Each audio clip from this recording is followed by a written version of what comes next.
What makes a Kirby villain a Kirby villain? The franchise has given us a large variety of baddies, from otherworldly threats to crafty tricksters or even sympathetic victims. But from their roles in the narratives to their boss fights or their role in the overall lore, how have Kirby villains evolved from Kirby's beginning to now? Well, sit back, relax. Let's begin at, well, the beginning, with the first two villains that started it all. Before the Renaissance era, Kirby villains would start out simple, but each new villain would build off of what came before by showing darker and more dangerous elements. King Dedede's villainy was simple, stealing all of the food in Dreamland. And since Kirby didn't have copy abilities at the time, he could only damage Dedede by inhaling and shooting stars back at him. But after Kirby's Dreamland, the door was open to Nightmare, a more dangerous villain in Kirby's adventure. But instead of stealing food, Nightmare wanted to steal Popstar itself by hiding in the Fountain of Dreams and expanding his control outside of it.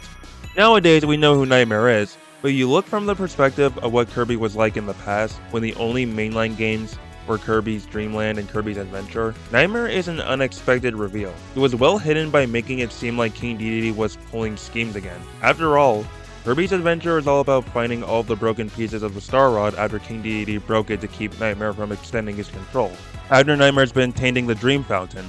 And the fight itself, while still simple, has much more spectacle than Kirby's Dreamland, from engaging in a mid-air battle to crash landing on a moon, where Nightmare reveals his true form. It's even tougher since you can only damage Nightmare when he leaves himself vulnerable. It's a good way to show that Dedede's changed a bit after Dreamland while being the first instance of Kirby battling an otherworldly threat. But after Kirby's Dreamland and Kirby's Adventure, how does the Dark Matter trilogy build upon what King Dedede and Nightmare introduced? The Dark Matter race was Kirby's first instance of recurring antagonists. Like Nightmare, they try to take over Dreamland, but through much crueler methods, with the goal of covering any planet they can find in darkness. In Dreamland 2, all Dark Matter does is destroy the rainbow bridges connecting the Rainbow Islands, and take control of King Dedede. It's only by collecting all of the rainbow shards and forming the Rainbow Sword that Kirby's able to defeat Dark Matter. But afterwards, the Dark Matter race not only invade again in Dreamland 3, but they nearly succeed this time. The Dark Matter race would spread their darkness all over Popstar, infecting other innocent lives from all corners of the planet. To show this influence, every time you beat a boss, you see the darkness leaving the areas they're infecting. If you go back to any of the bosses after saving them, they'll act more peaceful towards Kirby. But another major difference between the Dark Matter race's portrayal in Dreamland 3 is the body horror you'll occasionally see with them. When confronting King Dedede, he gets controlled by Dark Matter again, but will often use his stomach to create a gaping maw. Then we have Zero, the mastermind of the Dark Matter species, who will separate their eye from their body when you've lowered their health enough. While Popstar would be safe once again, another planet called Ribblestar wouldn't be as lucky later on. The planet gets covered in a shadowy aura, showing just how much of the planet Dark Matter has taken over. One of them even hides inside of the planet's queen in case something goes wrong with their invasion. Even after driving them out, they're powerful enough to convert that darkness into an entire planet-sized area of their own, housing the true villain of Ribblestar's invasion, Zero-2, who has a much more monstrous design compared to the previous Zero. Even the fight itself is less simple, as you can't damage Zero-2 by just blasting at him. Instead, you have to fire at his eye, hit his halo until it disappears, and then destroy the thorn that appears under him until victory is finally yours. While Dark Matter were stopped before they could do too much harm in Dreamland 2 and Dreamland 3, 64 shows how dangerous the Dark Matter race can be when they win, or when they at least come close to doing so. The Dark Matter race is Kirby's first instance of a recurring threat that builds up in just how threatening they can be. But what can be said for the villains after the Dark Matter trilogy?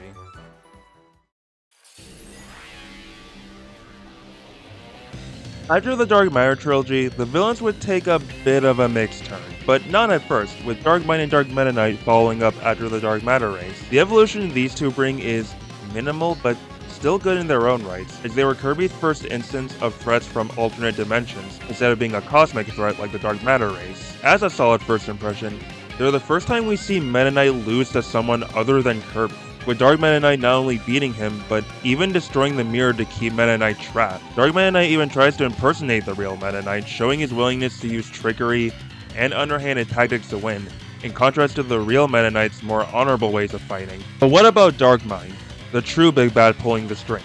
Well, he's more persistent compared to past villains, breaking into mirror pieces 3 times during his fight with Kirby.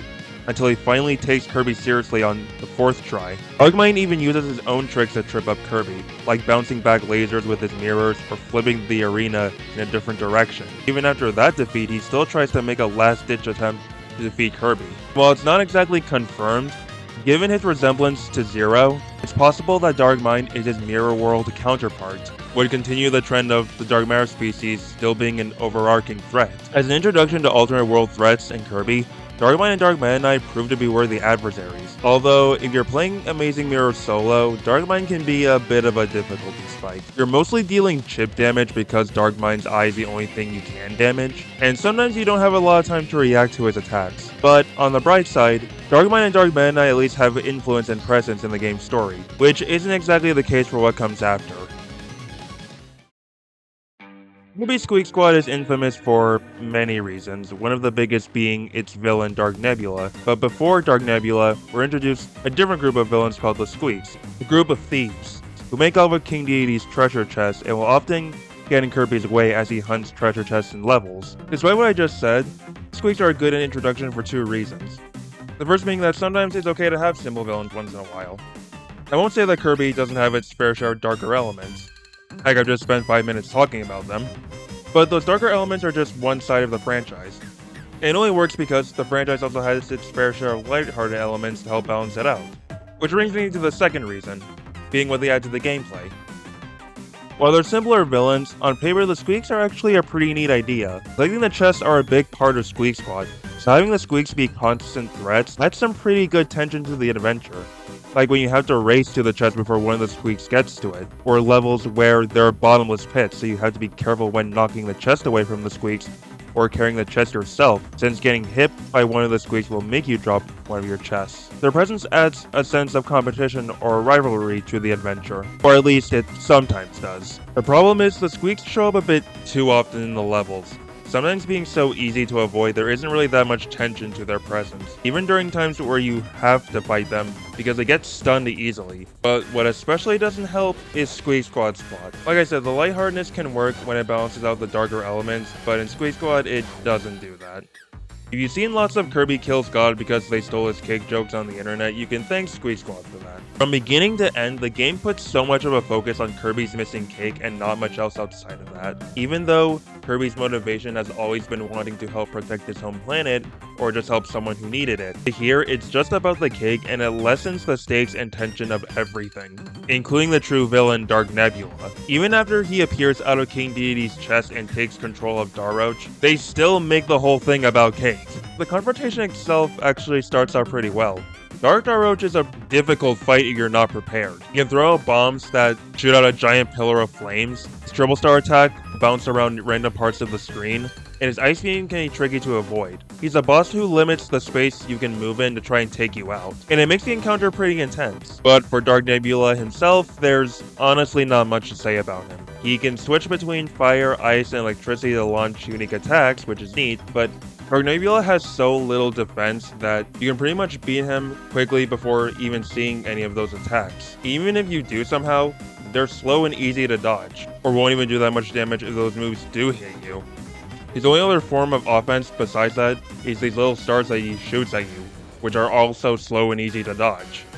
Combine all this with the lack of build-up and the story's hyper-focus on Kirby's cake, Dark Nebula is easily one of, if not the most lackluster final boss and villain in a Kirby game. But the issues with Dark Nebula represent a bigger problem with some of the villains during this time. While plenty of the games have enough charm to make up for it, the simple, world-ending villain is a shape with an eye type of villain has been overdone by this point. It shows with just how little Dark Nebula has going for him compared to the villains that came before him. But the best answer to this after Squeak Squad was to improve on what worked in the past.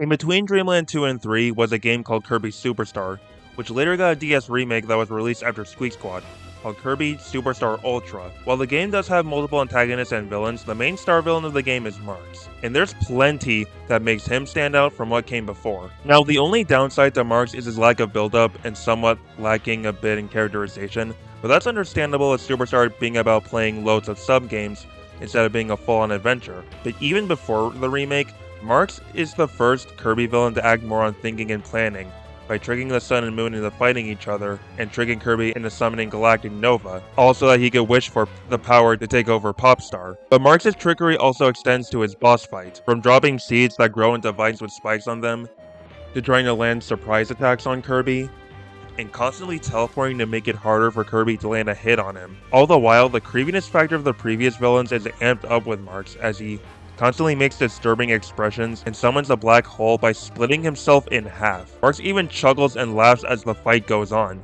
like he's enjoying toying with Kirby whenever he gets the chance. While Marx is still a simple villain, what helps him stand out is that he's not just dark on the outside. The previous villains before had their darker elements, but most of the time it's been external. With Marx, his actions and motivations veer the darker elements towards internal than external. And the focus on internal darkness would be a major focus of the villains during the Renaissance era. But before that, I'd like to just give you all a quick heads up. For the first 4 villains I'm about to talk about, I've already made videos analyzing their character. So for the sake of not repeating too much of what I said in those videos, I'll mainly be focusing on the roles as villains here. But if you'd like to see an analysis more focused on their character, I think you'll really enjoy these 2 videos over here. I'll leave a link to those videos here, all the way to the end of this one, if you'd like to check them out. With all that said, thank you for watching all the way up to here, and now, back to the show. A new era of Kirby means a new era of villains. Instead of simple world destruction or a continuation of the same threats, the villains in the Renaissance era would be given more unique development, whether it's more characterization, complex motivations, or tying in the lore elements of the previous games. This would start with Magolor, the villain of Kirby's Return to Dreamland. Magolor is a traitor villain like Marx, but with a bit more development. Because of his ship crashing and losing all of its parts, is the first time you meet Magolor, it's easy to see him as a victim of bad luck. Throughout the adventure, the only form of antagonistic force is the Sphere Doomers. They're all protecting Magolor's energy spheres, and their leader is guarding the final part of the lore Starcutter. Looking at this from the perspective of Return to Dreamland being the newest game, it wouldn't be weird to think that the final villain was a giant Sphere Doomer that suddenly comes and takes the crown. No different from Nightmare, Dark Matter 002, or Dark Nebula, or Lania getting corrupted by the crown. Actually, now that I say that, a giant dragon as a Kirby final boss would be kinda awesome, but I'm getting off topic there. But no, instead, Magolor drops his friendly act and reveals his true colors to you. Sure, it's something you could expect or see coming, but again, given what sorts of villains we've had before, I wouldn't blame anyone who was surprised by Magolor's betrayal. There's also the final showdown with Magolor. It's easily one of the most fast-paced final boss fights in Kirby, one that just gets more intense as it goes. It starts off simple with Magolor firing a few magic spheres and deadly needles, then summoning a black hole at half health, but on his final bar will set up a magic barrier that Kirby can't destroy unless he uses the power of super copy abilities back to back, ending in a clash with Kirby's Ultra Sword breaking through Magolor's last line of defense. Or at least that's what the game makes you think. But at the last second, the Master Crown decides to finish the job itself by using Magolor as a vessel and immediately taking away your copy ability. He'll summon dimensional thorns from wherever he wants, use those portals to land surprise attacks on Kirby, cover the screen in a dark energy, giving you little space to move in. But Magolor can also summon and use super copy abilities as many times as he wants, while all you can do is fight with whatever you can get until eventually you manage to put an end to Magolor's tyranny once and for all. Magolor was a massive shift in both story and gameplay. Instead of destruction, he was motivated by desiring the power to control, while having a confrontation with more build-up and stakes and spectacle than anything that came before. And that's not to knock the final boss fights in previous games, they're good for their own reasons. But with Magolor, it's clear that Hell was going for something way different from the past. But not only did it pay off well, the villains afterwards would follow up in what Magolor introduced, while still being their own unique characters. The villains of the 3DS Kirby games would seem simple at the start, but have a deeper, darker story of corruption and obsession underneath, starting with Kirby Triple Deluxe. At first, you have to deal with Taranza, who steals away King Dedede, mistaking him for the hero of Dreamland. As you chase the Spider Mage of the Dreamstalk, he sicks all sorts of monsters on you, and literally uses King Dedede as a puppet once you catch up to him at Royal Road. But afterwards, the curtain rises for Queen Sectonia. Sectonia's ultimate goal is to obtain eternal beauty, as shown when she claims her beauty rivals the divine. To Queen Sectonia, true beauty is both about appearance and authority. This belief becomes clearer when knowing Sectonia's origins.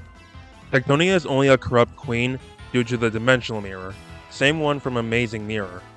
Originally, it was a gift from Taranza, likely as a way to express his feelings for her. In fact, Sectonia used to look like Taranza.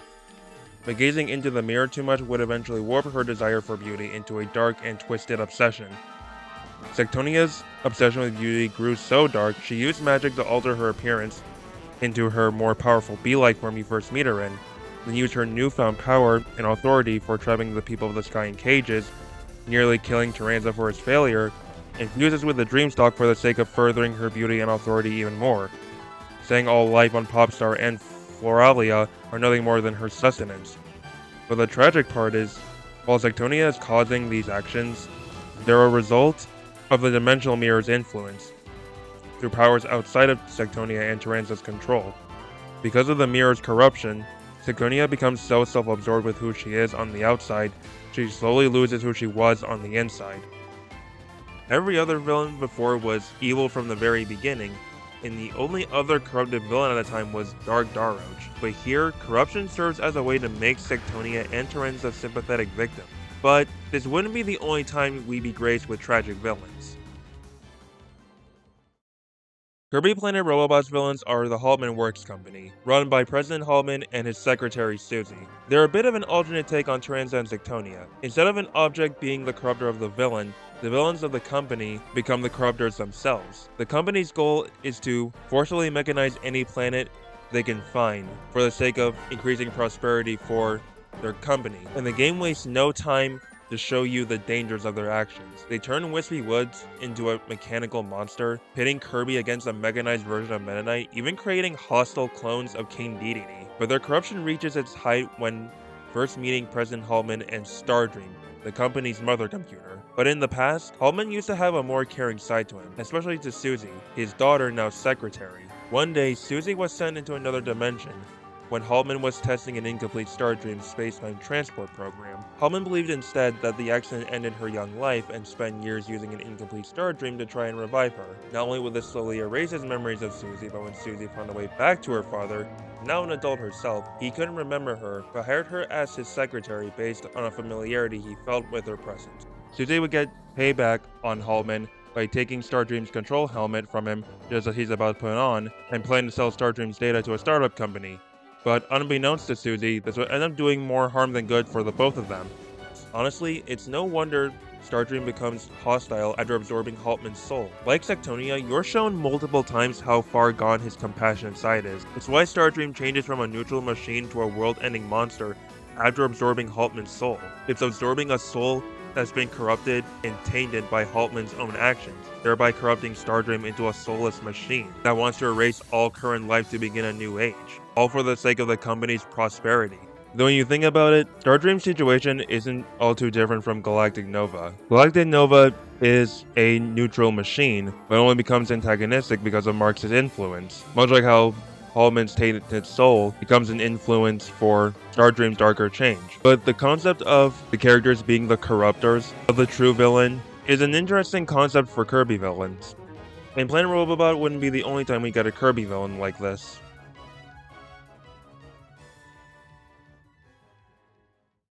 The villains of Kirby Star Allies are possibly the darkest of the Renaissance era, or even the franchise in general. The Jambastion religion worships Void, who's able to become good or evil depending on the stronger influence. The latter happens due to the group's leader Highness and his obsession with revenge. Highness was part of a clan implied to worship dark matter, but out of fear, another clan of science users banished them to parts of the universe unknown. After this, it's implied that he was still a caring person, as he saves Francisca, Flame Merchant, Zan from life-threatening events, turns them into becoming mages, and the mages are shown to have high respect and loyalty to Highness. But at some point, via his very fast rant, he found Void and began worshipping him as a god. It eventually reached the point where darkness would consume his heart, driving him to do anything to revive his Dark Lord as a means to take revenge on his banishers and the universe. And when I say anything, I do mean anything. From draining the life force of his pupils to abusing them like disposable tools and sacrificing their already drained life to revive Void, his own included. And while the fight with the destructive god is epic, it's got its own levels of creepiness. At some point, you have to destroy Void from the inside, where you're treated to a grotesque room full of flesh and veins, with Francisca, Flambirch, Zan, and Highness wrapped up in cocoons. But on the second go, Void shows its true form, constantly switching between Kirby's likeness and that of the dark matter race. Say what you will about Star Allies, but from the actions you see Highness take due to his obsession with revenge, to the disturbing imagery, the quality of darker undertones and lore implications mixed into Star Allies are surprisingly effective and interesting. I'd say it's probably the darkest Kirby's ever gotten, but let me know if you agree or disagree with me on that statement. Overall, the villains of the Renaissance era go for a more character-driven approach, either being corrupted by malevolent beings or the characters being the corruptors themselves. It helps make the villains of this era beloved for their own reasons. The connections to previous lore elements also helps make the world of Kirby more creative and bigger. You would never expect the object housing a world we had to save before was also capable of changing and twisting someone's desires into an enemy, or that there are other galactic novas somewhere in the galaxy, or what could possibly be the origin of the dark matter race or even Kirby himself.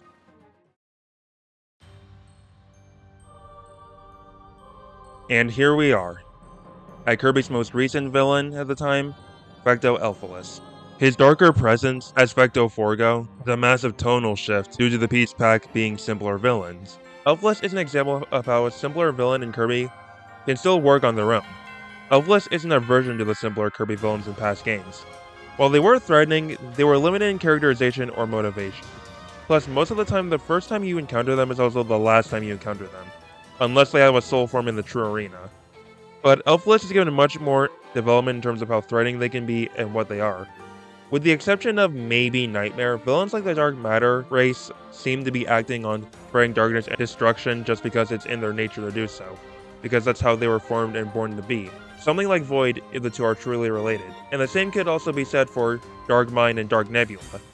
Forgo is the malicious side of Elfilis, while Elflin is the compassionate side. They have the capacity and ability to care, but their evil isn't by natural instinct, formed from corruption, or influenced by an outside source. Elfilis is evil by choice. Everything they do is through their own thoughts and feelings. It easily makes Elfilis one of the cruelest villains we've had in the franchise, and as Forgo and Elfilis, they do several despicable things to show you just how evil they're willing to be just to succeed in their invasion, with little to no remorse to who or what they have to ruin to make that happen.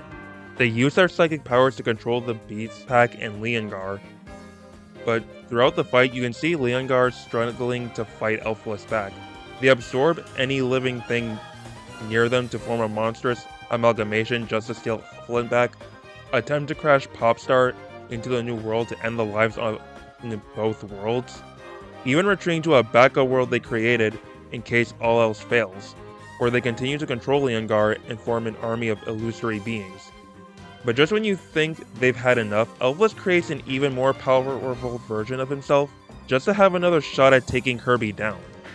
Compared to before, we never really had a Kirby villain who was this persistent in trying to one-up the good guys, or at least ones that aren't part of a similar group like the Dark Matter race, since Elfilis is acting as a singular entity. And the thing is, why wouldn't Elfilis act more persistent in its invasion? Its figurine description implies that it's invaded other planets before, and given how powerful they are, they must have succeeded countless times. They can think and plan, have the power to overthrow any obstacle in their way. Through their own thoughts and feelings, are willing to stoop to any low they can in order to claim victory in the end. But even so, there is one other thing that makes Elfilis unique: his conclusion. All the villains are ultimately stopped by wiping them out completely, but that's not the case with Elfilis. No matter how many times they try to come back, Kirby and Elflin constantly put a stop to them. Instead of rejecting the negative side or taking advantage of the compassionate side, is for Elflin and Elfilis to accept each other. And there's no way it isn't canon either, since Chaos Elfilis is only formed because of Morpho Knight's interference. It's an evergame scenario that ends Kirby and the Forgotten Land on a surprising high note. The villain isn't stopped just because of destruction, but instead because of acceptance, because two have finally become one.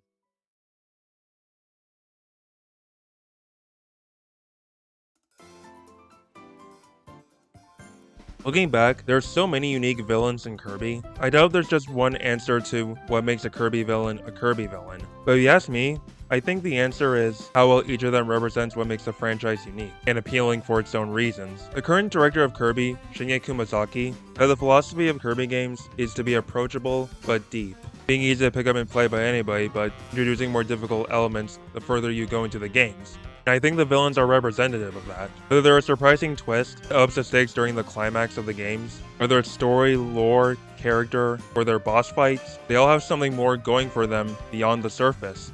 And regardless of what the next new villain will be like, it makes you wondering who they'll be and what they'll be like all the more exciting. But let me know in the comments what your favorite villains in Kirby are, and why, even if it's just gameplay related, or you have your own interesting story to share about them.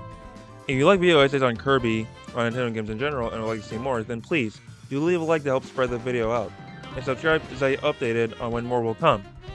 Thank you so much for watching all the way through, and I hope we'll see you again next time. Take care, everyone.